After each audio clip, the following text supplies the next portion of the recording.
ಕೊನೆಗೂ ಬಹು ನಿರೀಕ್ಷಿತ ಜಾತಿ ಗಣತಿ ವರದಿ ಬಹಿರಂಗ ಆಗಿದೆ. ವರದಿಯ ಪ್ರಕಾರ ಯಾವ್ಯಾವ ಸಮುದಾಯ ಮೇಲು ಹಾಗಿದ್ರೆ ಜಾತಿವಾರು ಸಾಮಾಜಿಕ ಶೈಕ್ಷಣಿಕ ಮತ್ತು ಆರ್ಥಿಕ ಸಮೀಕ್ಷೆಯ ವರದಿಯಲ್ಲಿ ಏನಿದೆ?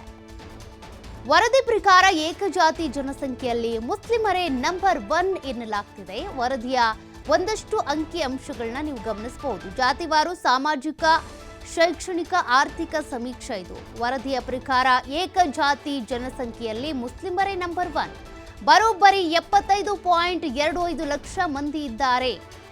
ರಾಜ್ಯದ ಒಟ್ಟು ಜನಸಂಖ್ಯೆಯ ಶೇಕಡ 18.70% ಮಂದಿ ಮುಸ್ಲಿಮರಿರೋದು.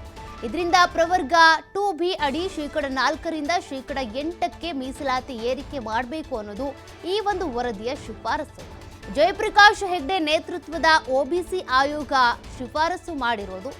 ವರದಿಯ ಒಂದಷ್ಟು ಅಂಕಿ ಅಂಶಗಳನ್ನ ನೀವು ಗಮನಿಸಬಹುದು. ಹಾಗಾದ್ರೆ 2015ರಲ್ಲಿ ಏನು ಈ ವರದಿಯ ತಯಾರು ಮಾಡೋದಕ್ಕೆ ಸಮೀಕ್ಷೆ ನಡೆದಿತ್ತು, ಆ ಒಂದು ಸಂದರ್ಭದಲ್ಲಿ ಎಷ್ಟು ಜನಸಂಖ್ಯೆ ಇತ್ತು, ಯಾವ್ಯಾವ ಜಾತಿಯಲ್ಲಿ ಎಷ್ಟೆಷ್ಟು ಜನಸಂಖ್ಯೆ ಇತ್ತು, ಹಾಗಾದ್ರೆ ಈಗಿರುವಂತ ಮೀಸಲಾತಿ ಎಷ್ಟು, ಈಗ ಏರಿಸಬೇಕಾಗಿರುವಂತ ಮೀಸಲಾತಿ ಎಷ್ಟು, ಅದೆಲ್ಲದಕ್ಕೂ ಸಂಬಂಧಪಟ್ಟಂತೆ ಜಯಪ್ರಕಾಶ್ ಹೆಗ್ಡೆ ಅವರ ನೇತೃತ್ವದ ಆಯೋಗ ಏನಿದೆ ವರದಿಯನ್ನ ಕೊಟ್ಟಿದೆ. ಆ ವರದಿಯನ್ನ ಈಗಾಗಲೇ ಸಿಎಂ ಸಿದ್ದರಾಮಯ್ಯನವರು ಮಂಡಿಸಿರೋದು, ಅಂದರೆ ಸಚಿವರಿಗೆ ಮಂಡಿಸಿದ್ದಾರೆ. ಸಚಿವರು ಕೂಡ ಈಗಾಗಲೇ ಆ ವರದಿಯ ಒಂದಷ್ಟು ಪ್ರತಿಗಳನ್ನ ಇಟ್ಕೊಂಡಿರೋದು ಎಲ್ಲ ಸಚಿವರಿಗೂ ಕೈ ಸೇರಿದೆ. ಆದರೆ ಏಪ್ರಿಲ್ 17ನೇ ತಾರೀಕು ಮತ್ತೊಂದು ಈ ವಿಶೇಷ ಸಂಪುಟ ಸಭೆ, ಇದಕ್ಕಾಗಿ ಅಂತಾನೆ ಮೀಸಲಿಟ್ಟಿರೋದು ಏಪ್ರಿಲ್ 17ನೇ ತಾರೀಕು ಸಚಿವ ಸಂಪುಟ ಸಭೆಯನ್ನ.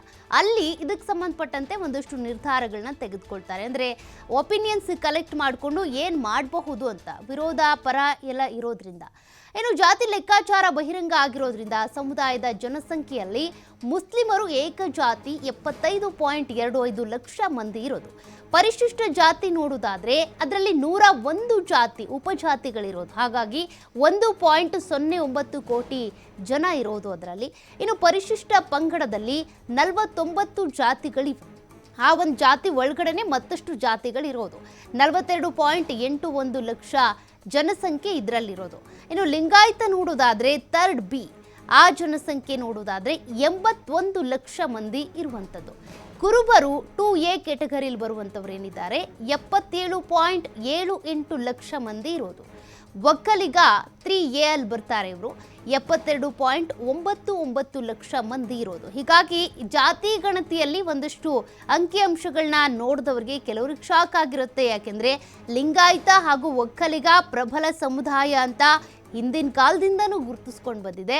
ಆದರೆ ಈ ಜಾತಿ ಗಣತಿ ವರದಿ ಏನಾದರೂ ಅನುಷ್ಠಾನಗೊಂಡ್ಬಿಟ್ರೆ ಎರಡೂ ಸಮುದಾಯಕ್ಕೂ ಪೆಟ್ಟು ಬೀಳುವಂಥ ಆತಂಕ ಶುರುವಾಗಿದೆ.